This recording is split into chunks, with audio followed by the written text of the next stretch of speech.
Haboim. Welcome everyone. We're about to begin Be'ezras Hashem together on Daf Chof Aleph Amud Beis, 6 lines from the top. Our Mishnah states that in the Regalim there's an abundance of people and Karbanos, and therefore the very first Avodah, Trumas Hadeshin, is made earlier to the point where it's at the end of the first Ashmura. The Gemara then brings a Mishnah and states that there was another miracle that was indeed connected to the abundance of people that came during the Regalim, and that is Oidim Tzefufim Umishtachavim Lerevochim. There was such an abundance of people that they were standing like beams, as if they were floating. Sometimes their feet were off the ground, and yet when they bowed down on the ground, there was enough room for everybody with revocha, with space. To the point where Rashi says they even had Daled Amos in between one another, so that one would not hear the vidui of his neighbor and be embarrassed. Al Kopanim, the Mishnah says there were 10 miracles that took place in the Beis HaMikdash. Now the Gemara asks and challenges, Visu Leko, is there not more? That's all, there's only 10? Ask the Gemara, V'ha'omar Rav Oshaya. B'Shor shebana Shlomo Beis HaMikdash. When Shlomo built the first Beis HaMikdash, not that boy called Minei Begodim Shel Zohav. He planted all types of trees of fine fruits made out of gold. V'hoyu moitzin peirosem bizmanon, and they would actually bear forth fruit, golden peiros. Ksharuach menasheves bo henoishim, when the wind would blow, they would fall off the trees.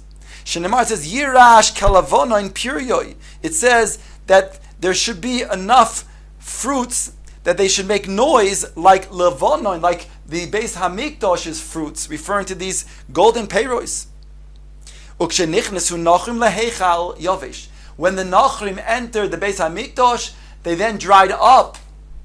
Shenemar uperach levonon umlal, that the fruits, the growth, the flowering of the Beis Hamikdash levonon, that became umlulal, that became now destroyed. But in the future, HaKadosh Baruch Hu will return them. Shinemar, it says, Paroyach tifrach besogel, that they will flower once again and rejoice. Af gilas veranein, they will even with joyous and happy song, kavod halavonon nitan lo, the glory of the lavonon, again referring to the Beis Hamikdash, has been given to her. So ask the Gemara, Lachar, we have another nes that's not including these 10 nisim listed over here. Answers the Gemara, Nisei de kavi loy kochashiv, a miracle that was kavua, that was fixed, that is not included in our list of the 10. Says the Gemara, the following observation, Hashted the osi lahochi, now that we come to this conclusion, that the list that we're talking about of the miracles that took place on the Beis Hamikdash were those were not kavua, then Aaron ukruvim nami nisei dekviyaninu. Those questions that we challenged by asking about the Aaron and the kruvim, they don't take space themselves, and therefore those were miracles. So now we can conclude based on this that those were kaviyas dika miracles that were fixed, and therefore they were not included in the list as well. Omar, the Gemara returns to a statement that made before. The Oshan HaMarocha, talking about the smoke of the pyre of the Mizbeach. Umi hava Oshan b'Marocha. The Gemara challenges, was there indeed the Oshan of the Marocha? By the way, the Gemara had said that the miracle of the Oshan, we'll discuss this shortly also, is that the Oshan, the smoke, it went up, but it did not disperse. In other words, it allowed all the areas of the Marocha to have clean, fresh air, because the smoke did not disperse amongst the whole area, it just went straight up. The Gemara now challenges, was there indeed smoke in the Marocha? Asked the Gemara, Vatanya, it says in the Brayso, Chamisha Dvorim Nemu Be'eshel Marocha, there are 5 things stated in connection to the fire of the Marocha. Revutza Ke'ori, it hovered, it crouched rather, like an Ori, like a lion. Ubora Kechama, it was clear like the sun. V'yesh bo mamish, and it had mamoshos, had substance. V'oicheles lachin kiyaveshim, it consumed that which was dry, as if it was that which was moist, as if it was dry. Ve'ena ma'ale oshin, and it did not bring up Oshon. So you see over here that does not have Oshon. So how can the Gemara say before that this was one of the miracles? It had Oshon, but it didn't disperse. We see that doesn't have Oshon. Answers the Gemara, Ki ka'amrinan b'dehedyo. This that we just brought now, these 5 things, this is in connection to that which was the fire that came min hashomayim, that came down on the Mizbeach. That did not have Oshon. But that which was put on the Mizbeach by a human being, that was required, that did have Oshon. The time says in the following brayse, V'nosnu b'nei Aaron hakoyen eish ala Mizbeach. And b'nei Aaron, the children of Aaron, were told, they were commanded to put fire on the Mizbeach, even though the fire did come down min hashomayim. So that's why over here there was Eish, because it was the Eish from the Hedyot.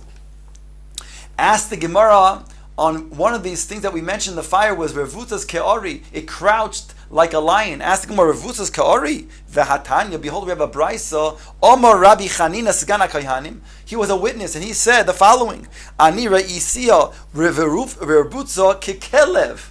I saw the fire, and it had a image that was crouched like a dog, so not like a lion. Answers the Gemara Lokashya, it's not difficult. Why? Because kan b'mikdash rishon, kan b'mikdash sheni. That which was revutza ki'ori, that's talking about the first Beis Hamikdash. That which was revutza ki'kelev was the second Beis Hamikdash.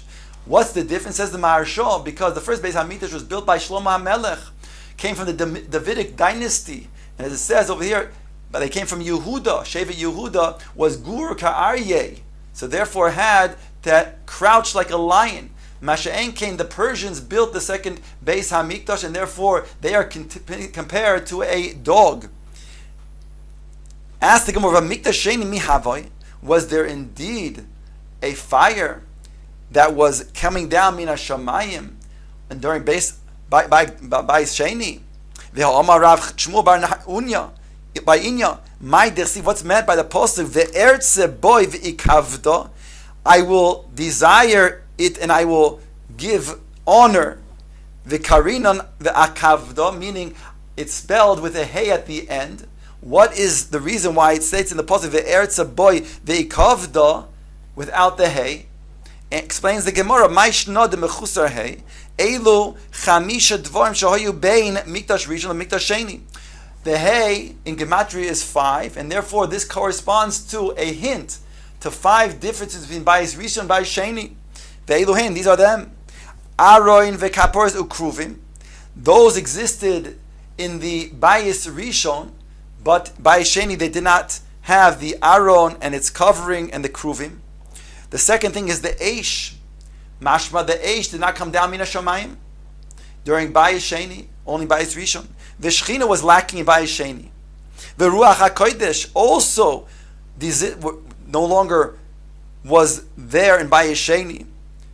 The Urim V'Tumim, and in the Choshen, the Urim V'Tumim also was not a message that was being then able to be accessed during Bayis Sheni like it was during Bayis Rishon. That was the Urim V'Tumim was the lettering that was inside of the Choshen that lit up an answer to a question that was necessary for Klal Yisrael at the time. So that did not exist in Bayis Sheni. So you see, amongst these 5 was the Eish. Amri, they said, in mehava, it did exist in Bayis Sheni, but sayua lo Messiah. However, it did not have the siua like it did in Bayis Rishon. Says the Gemara, Tonu Rabbanon, bringing the following brisa. Sheish Eishois Hein. There are 6 different Eishois, 6 different fires. Says the brisa. Yesh Oicheles ve'eino shoise. There is a fire that consumes but not drinks. V'yesh shoise ve'eino oichel. There's a fire that drinks, so to speak, and does not consume, does not eat. V'yesh oicheles v'shoise, that does consume and also drinks. V'yesh oicheles lachin kiyeveshin. There's a fire that consumes that which is moist like it is dry. V'yesh eish doiche eish. There's also a fire that also repels another fire. So the Gemara now explains these various fires that we just mentioned. Yesh oicheles, yesh eish oicheles eish. There is eish that is oicheles eish. Oh, this is the final one. And there's an eish that it consumes another eish. Now the Gemara goes through each one. Yesh eish oicheles ve'eino shoise. There's a fire that's oicheles and not shoise. What does that refer to? Hadidon. That's our classical fire. It's oicheles, it consumes, but that which is liquid, it doesn't burn up the liquid. Shoise ve'eino oicheles, the fire that is shoise, it drinks, but it does not consume, it doesn't eat. What does that refer to? The choylin, person who is a sick person who has high fever. It causes him to be thirsty, but it does not cause him to be hungry. Oicheles v'shoise. What's the fire that's oicheles and shoise? The Eliyahu. By Eliyahu Hanavi. That was such a fire that was oicheles v'shoise. Dichsiv, it said the pasuk. Ves hamayim asher bat'olo lichecho. There it states that the fire was so great when he challenged the Avodah Zarah of Baal over there, that their deity did not consume on the Mizbeach, but HaKadosh Baruch Hu sent a special fire that consumed not only the carbon over there, but also consumed everything else. Like the pasuk says, "Ves hamayim," even the water, asher bata'ola lichecha, it even licked up the water that was in the trenches. Oicheles lachin keveshin. It consumes that which is moist, just like as if it's dry. The marocha, that's the marocha, that's the pyre, the mizbeach.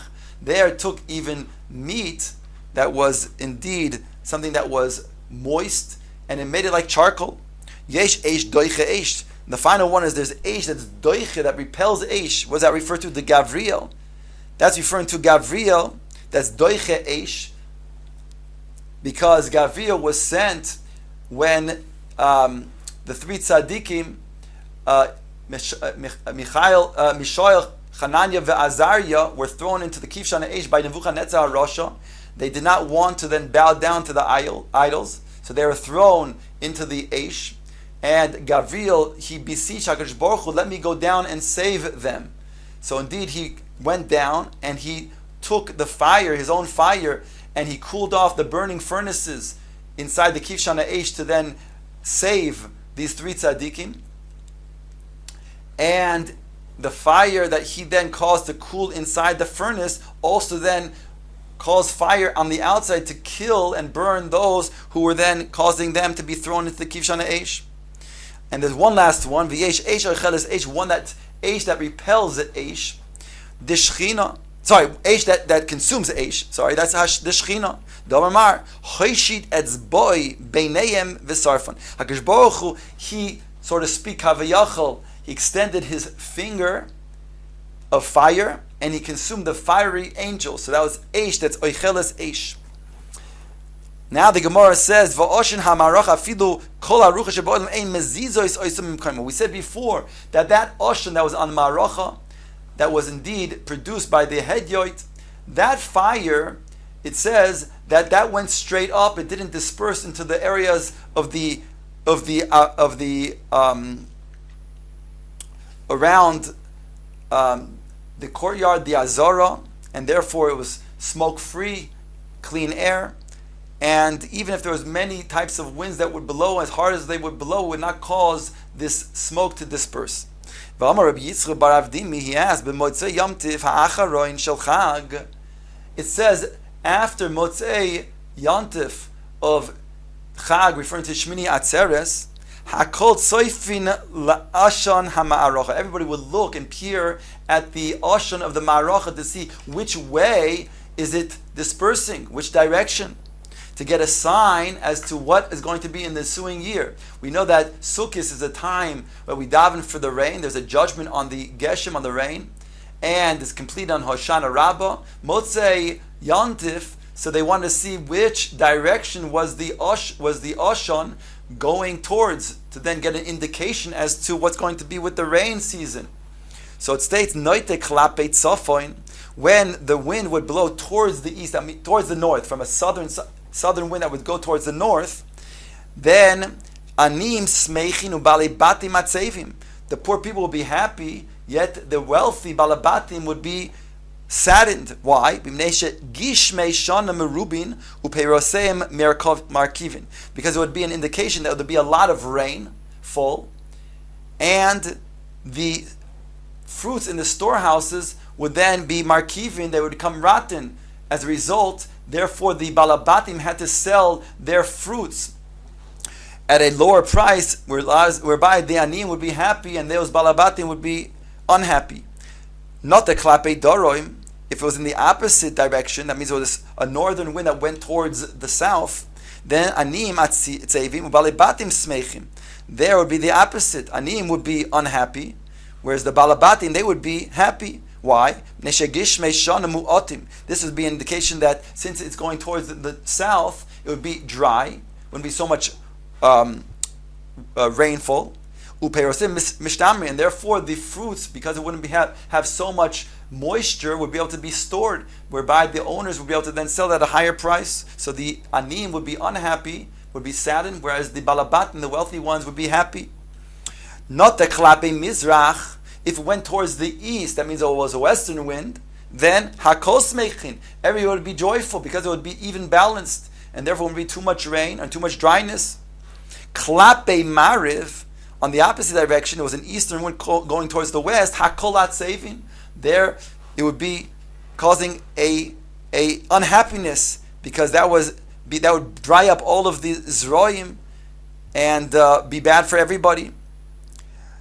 So now we're left with the question, Hare, we see over here that there was the smoke of the Mizbeach that was being dispersed in different directions. Answers the Gemara, it went indeed back and forth like a dikla, like a dekel tree. However, it never dispersed. In other words, it's true it went a little bit to one side or the other, one direction or the other, but it never dispersed. And that was enough of an indication for them. However, the miracle still exists, as it stated before, as much as the winds would blow, it would not disperse to the rest of the Azara. Omar Mar, the Gemara brings back the statement that we just made, Klape Mizrach Hakos Mechim. When it's a western wind that goes towards the east, everybody would be joyful. We said it's going to be even balanced. Whereas Klape Marav Hakolat Saving, they would be very dry and everybody would be unhappy because an eastern wind blowing to the west. Ask the Gemara, Raminu Mizrachis La'olam Yafe. Here it says that if it's an eastern wind, it would always be very good, Yafe. Yet we just said before, if it was an eastern wind that was Klape the west, it would be, everybody would saddened. And also vice versa, Ma'arav is La'olam Kasha. And again, that's a steer to what we just said before, because we said if it's a western wind going towards the east, everybody will be happy. If it's a northern wind, it would be good for the wheat, when it already grew a third, because then it already had enough rainfall.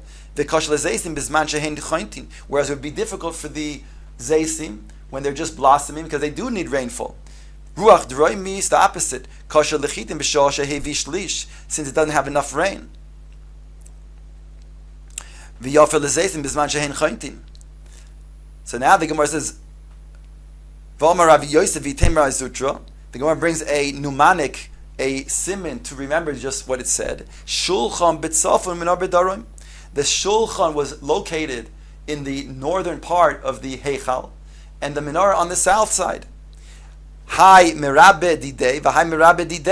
This shulchan, which we're saying was in the south, so that would be then causing things to grow. In other words, it would be good for the shulchan, which was really, the shulchan had, of course, the lechem upon him, so it's a reference to the chitin.